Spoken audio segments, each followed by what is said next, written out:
A climate war. A common enemy, a pledge to combat it together, and an uncertain endgame. Those are some of the key ways that the fight against climate change looks like war. Seth Klein started to notice those similarities, and he explores them in a new book. Seth Klein is the former BC director of the Canadian Centre for Policy Alternatives. That new book is called A Good War, Mobilizing Canada for the Climate Emergency, and it draws a straight line from the way that this country responded to the Second World War to what he says is needed now to tackle global warming. Seth Klein, good morning. Good morning. It's very nice to meet you on the radio, Matt. It's great to have you with us. Tell me about the wartime approach to climate change. How did you initially make that connection between what's going on with our planet and what we as a society did during the Second World War? Well, I should say when I originally set out to write the book, it wasn't all structured around the Second World War. I set out to write a book that would examine really this harrowing gap between what the science says we have to do on climate change and what our politics seems prepared to entertain. And initially, I had planned to include only a single chapter on lessons from the Second World War because I had long been intrigued by the war as an example of rapid economic transformation. But the more I delved into that work, the more I started to see more and more parallels, not just on the economic front, but in terms of how public opinion was mobilized, in terms of how confederation was navigated, in terms of the role of inequality, how we paid for it, what we did for returning soldiers as a model for just transition for fossil fuel workers today, and so ultimately decided to structure the entire book around the war, but realized in the process that really the overarching parallel is so strong because these are both existential threats. These are both the task of each generation's lives. And I've been drawing inspiration from the story as an example, a reminder really that we've done this before. You know, we've mobilized in common cause across society and retooled our whole economy. You write early in the book that the wartime approach makes you uncomfortable initially, or there's some bits of it that make you uncomfortable, and that it could make a lot of other people uncomfortable as well. Why is that? Well, you know, if you told anybody who knew me when I was starting out as a political activist as a teenager that I'd written a war story, they'd be pretty surprised. I cut my political teeth in the peace and disarmament movement of the 1980s. I'm actually the child of Vietnam War resistors. That is, Matt, that's why I'm Canadian. And so I came to this analogy uneasily, but I came to it nonetheless. And I came to it because, you know, I've been active in the climate space for many years, and I started from a premise that everything we have been doing isn't working. You know, if you look at Canada's greenhouse gas emissions going back the last 20 years, all we have managed to do is flatline our emissions. They're not going down. You can't help but look at that and say, we need a new approach. And the more I started to look at that World War II experience, the more I was forced to marvel at, you know, wow, this is what actually happens when we treat something as an emergency. Now, I should say I was writing all of that before the pandemic. I had actually sent the book off for final copy edit 3 days before the pandemic broke, thinking that we needed this historic reminder of how quickly we're capable of moving. And of course, now we're all living and experiencing that in real time. And, you know, that too is an important reminder of how quickly we're capable of pivoting. Just briefly, why don't you explain how far off Canada's climate policies are from what the scientists are telling us we need to do if we want to keep warming, as we're told we need to, under 2 degrees Celsius? Well, so first of all, appreciate that we have been at this for, you know, at least 3 decades. We've known about this, and the companies, the fossil fuel companies themselves have known about this since the 1970s. Throughout most of that time, our emissions as a country continue to rise. As I said a moment ago, over the last 20 years, the best you can say is that it's flatlined. But where it matters most, actual GHG emissions, we have accomplished precious little. But if you listen to what the scientists are saying, and in particular the reports of the Intergovernmental Panel on Climate Change, they are now saying that we have to at least halve our emissions in the next 10 years, in these 10 years, and that we need to basically be done with fossil fuels and be carbon zero by 2050 at the latest. So we're missing all our targets.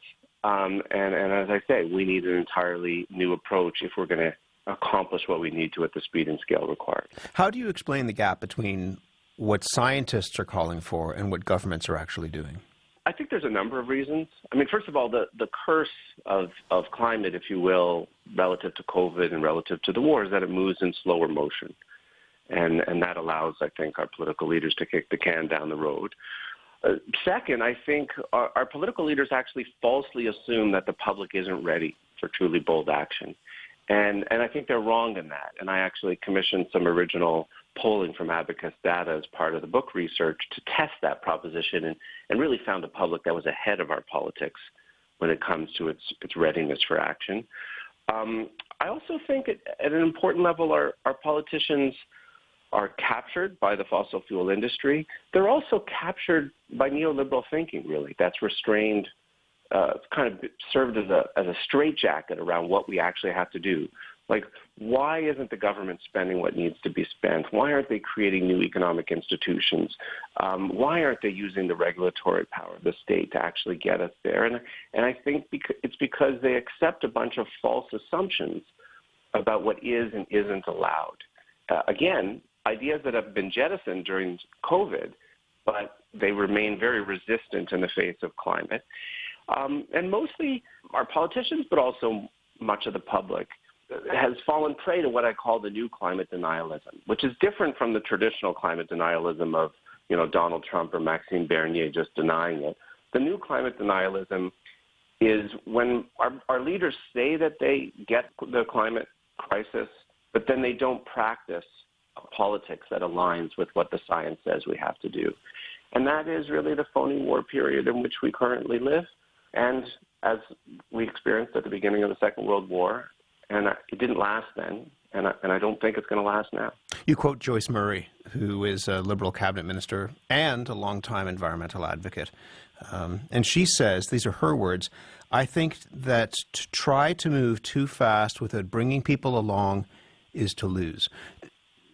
What's wrong with that? What's wrong with the idea of getting people on board with policy changes rather than pulling the chute and imposing something all at once? Yeah. Well, so I interviewed many politicians and political insiders for the book, including Joyce Murray, and I was only interested in interviewing politicians who I actually honestly believe do get the science, and I believe she does, and yet whose governments aren't doing what we need to do, and to try to get at, well, why that is. And almost every one of them fell back on some variant of the line that you just said, which is, you've got to meet the public where they're at, and the public isn't there. And I found that a very frustrating answer, first of all, because the leaders we most remember from the Second World War didn't meet the public where they were at. They took the public where they needed to go. Secondly, because I think they weren't giving the public enough credit, which is what I uncovered in the polling. Mm-hmm. Main reason it's not an adequate answer is because we've run out the clock and we don't have any more time. She's saying to move too quickly is to lose. The great climate change warrior Bill McKibben has a line which is, to win slowly on climate is to lose. Politics might be all about, compromise and the art of the possible, as they say, but you can't bargain with the laws of nature. And nature is now telling us we've run out of time. You say that the Liberal government right now is, in your words, practicing the politics of appeasement. If you use a wartime analogy, appeasement is generally referring to Chamberlain appeasing Hitler. Yes, we've got too much Chamberlain and not enough Churchill. I think that's another part of why our politics has been slow, which is that they're trying to find a climate plan with which the fossil fuel industry can find comfort and sign on to, not just federally, but all the provincial governments as well. In fact, they appoint representatives from the fossil fuel companies to sit on the advisory committees for these the development of these climate plans. And what I'm saying is, at this late hour, any climate plan that isn't making the fossil fuel industry deeply, deeply anxious isn't a climate plan worth having.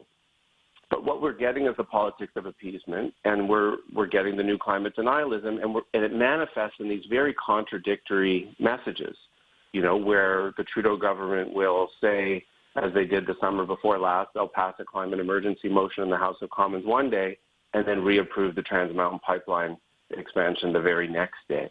That's a very confusing message. And again, because I always keep coming back to the Second World War, that is not the kind of communication we got from leaders in the Second World War. The message then was consistent and coherent, much like we've had in COVID, and much like we have not seen in the face of the climate emergency. You don't send contradictory messages. It's confusing to the public. C.D. Howe is someone that you bring up as an example of leadership during the war years. He was famously known as, in some ways, the minister of everything. What was interesting to you about what C.D. Howe was able to pull off? Yeah. Oh, I became completely fascinated by this guy. Even though, politically, I'm sure I don't see eye to eye to him. I was going to say. C.D. Howe is yeah. Most people who know his name today know it because there's a, rather right-wing think tank in Toronto named for the guy. And to be clear, C.D. Howe was no lefty. He was on the right wing of the Liberal Party. He was an engineer by training. In fact, he built many of the grain elevators over the 1920s that dotted much of the country. Made a lot of money before going into government, and was elected in 1935. And then he became the Minister for Munitions and Supply during the war, overseeing this extraordinary ramp-up of military production I was alluding to before. And he just became seized with this task of what had to be done. So in addition to giving tons of contracts to the private sector to build what needed to be built, I describe him as an engineer in a hurry. Anytime the private sector couldn't quickly do what needed to be done, he created another crown corporation. He created 28 crown corporations in the course of the war. And what they achieved was jaw-dropping, right? From a base of almost nothing, Canada produced 800,000 military vehicles, more than Germany, Italy, and Japan combined, 16,000 aircraft, ultimately producing the fourth largest air force in the world, about 750 ships. I mean, this was incredible. But you compare that to the present, where Justin Trudeau's government has created two new crown corporations, the Infrastructure Bank and the Trans Mountain Pipeline Corporation, the one that makes us all owners of a 60-year-old oil pipeline from Alberta to my province. But otherwise, none of that ambition is present. And so in the book, I'm saying, based on what C.D. Howe did, let's take an inventory again. Let's figure out how many wind turbines and solar arrays and electric buses and heat pumps we're going to need to electrify and decarbonize everything. And let's create a new generation of crown corporations to expedite the production and distribution of those items to actually get the job done. Because in the absence of creating those new economic institutions ourselves, the best we're able to do with our climate policy is to try to incentivize or encourage somebody else to do what has to be done.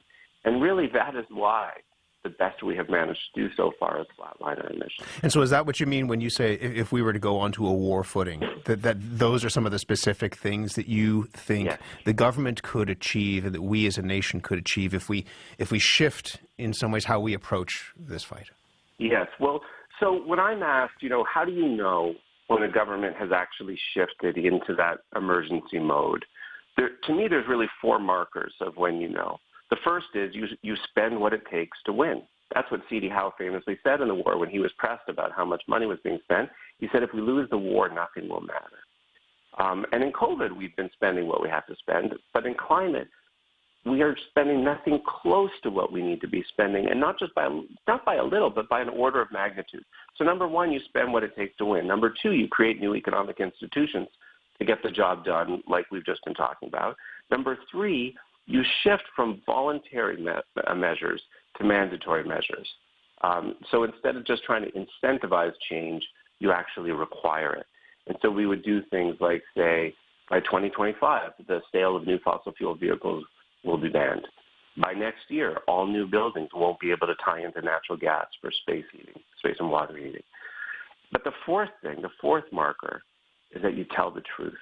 You communicate a sense of urgency And again, this is what we saw in the war. The leaders we most remember are those who were forthright about the severity of the crisis that we faced, but who still communicated hope. You know, interestingly, when you think about those four markers, I would say the Trudeau government passes all of them with respect to COVID, and none of them with respect to climate. You've mentioned a couple of times the idea of decarbonizing, and some of the policies that you're talking about obviously would have a direct impact on the energy sector in this country. David Yeager is the author of From Miracle to Menace, Alberta, a Carbon Story, and we spoke with him about some of your ideas. Have a listen. Alberta without oil is Manitoba with mountains. There's 4.4 million people living in Alberta. We live here not because of the weather or the proximity to a beach. You live here because we have this unbelievable trove of fossil fuels, and so they call it the just transition. That is a throwaway line to make everybody feel better about it, but it is impossible. It will not work. Without a lot of economic refugees, we just can't retrain all the people that keep the oil refineries in central Canada going, keep the natural gas and the propane going to Quebec. This is where it comes from. We can't take these people and say, well, we'd like you to somehow go into the renewable energy business. That is more political salve than economic fact. And the worst part is that I don't disagree with the science, but I do disagree with the politics, because if it's a global problem, we have to have a global solution. And so we are 1.6% of global emissions in Canada as a whole, not just the oil industry, but everything. So I question Canadian climate policy. Is this the best way to help the world? Is the complete retooling of the Canadian economy? Seth Klein, lots in there. One is, We'll start with the small potatoes piece, that Canada is a small player, and if this is a global problem, we need a global solution, not something local. What would you say to that? Well, we do need a global solution, but it's also true that every country is responsible for doing its part, and our responsibility as Canadians is to force our government to act in the face of the crisis, and to do so knowing that millions of other people of goodwill are doing the same thing in their countries. Ultimately, what I think we heard there, that's a logic by which we're all going to burn. It's also, incidentally, a logic by which we would have sat out the Second World War. So first of all, it's true that Canada emits less than larger places like the U.S. and China and India and Europe, but our per capita emissions are the highest in the world. And that doesn't capture our role as the peddlers of this stuff, right? So we are the fourth and sixth largest producers of gas and oil in the world. So we got to get our house in order. But this is what I love about the Second World War story. We were even smaller then, Matt. We were less than a third the size that we are now. We didn't wait on the Americans. We joined the war 2 years earlier. In fact, for much of that time, we were the only country in the Western Hemisphere engaged in the war. And I told you before what we actually produced and contributed. Because by the time we got to the end of the war, despite the fact that we were smaller then than we are today, nobody questioned the value and importance of our contributions. Now, with respect to Alberta, he's right, of course, that this is very hard for Alberta. And we have to make a real and substantive offer to Alberta. And not just first of all, Alberta has huge potential for wind and solar panel, among other things. But the problem is that these promises have rung hollow for understandable reasons. So one of the things I argue is that we should have a new federal transfer program, a climate emergency just transition transfer, that's big and audacious, like we've seen in this COVID crisis. Something like $20 to $40 billion a year. And we should recognize that Alberta has some real heavy lifting to do. About 38% of Canada's emissions are from Alberta, way more than their share of the population. So unlike most transfers that divvy it up by population, I think we should give 38% to Alberta in order to fund that kind of transition. But, let me conclude by saying this about the war. There's about 300,000 Canadians employed in the fossil fuel industry in Canada. In the war, from a population of 11 million at the time, over 1 million Canadians enlisted, and more than that were involved in military production. They all had to be trained up. They all had to be reconverted back to peacetime. We did that with extraordinary measures of income support and housing support and post-secondary programs that transformed the face of the post-secondary institutions for for a generation and change the lives of thousands of people. The task today is actually smaller, and we only have to do it once. If we could do it then, we can do it again. In the polling, you talk as well, and there's another chapter that deals with equity issues, about the fact that often support for action against climate change is very high, but we hear that people don't want to pay for it. How do we overcome that as a nation? You know, when you ask people, would your support for bold action go up or down if we did so by tackling inequality through tax increases on the wealthy and corporations and income transfers to lower income families and a good jobs guarantee for fossil fuel workers, support for bold action on climate doesn't go down, it goes through the roof. So I think these things actually have to be linked. I think that's how we win. And to bring it back to the war, that was true then too. You know, in the early years of the war, the propaganda just encouraged people to sign up and, you know, go get Hitler. And that worked to a point, but only to a point. What they realized midway through the war was that if you were actually going to hit the enlistment numbers we needed to hit, if we were actually going to mobilize across all of society, it wasn't enough just to tell people to go overseas and, you know, where the threat was actually quite distant. You actually had to engage people in a conversation about the kind of society they were going to come back to. We introduced our first major social programs during the war: unemployment insurance, the family allowance, the Marsh Report that laid the architecture for the whole modern welfare state was written during the war and was offered to Canadians as a pledge and a promise that they would come back to a different country than the one that they were leaving behind. That is how you get everyone on the bus in the face of an existential threat.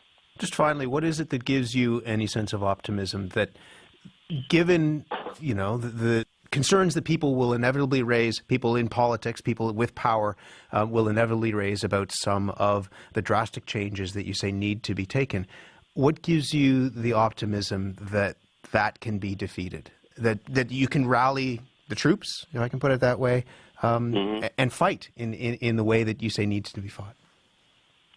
Well, when you say give me the optimism, I want to be clear. I'm trying to walk a line in the book between not being Pollyanna on the one hand and not succumbing to despair on the other. The truth is we live in an ambiguous time. All of us who take seriously the science wrestle with despair. That is the truth. We don't know if we're going to win this fight, if we will do what we need to do in time. I do find hope in the student strikes. I see it. I find hope in the incredible solidarity actions in support of Indigenous land defenders, and I find some hope in the polling that I was referring to later. But mostly, I'm recognizing that we don't know if we'll win this challenge. But you know, to conclude, going back to the war again, it is worth appreciating that those who rallied in the face of fascism 80 years ago, you know, we forget this, Matt. It's to state the obvious, but we lose sight of it. They also didn't know if they would win. You know, there was a good chunk of the war in the early years when it was far from clear what the outcome would be. And yet that generation rallied regardless. And in the process, they surprised themselves by what they were capable of achieving. And that gives me some hope, and I think that's the spirit we need today. Seth Klein, it's great to talk to you. Thank you. Thank you. Seth Klein is a public policy expert and the author of a new book. It's called A Good War, Mobilizing Canada for a Climate Emergency.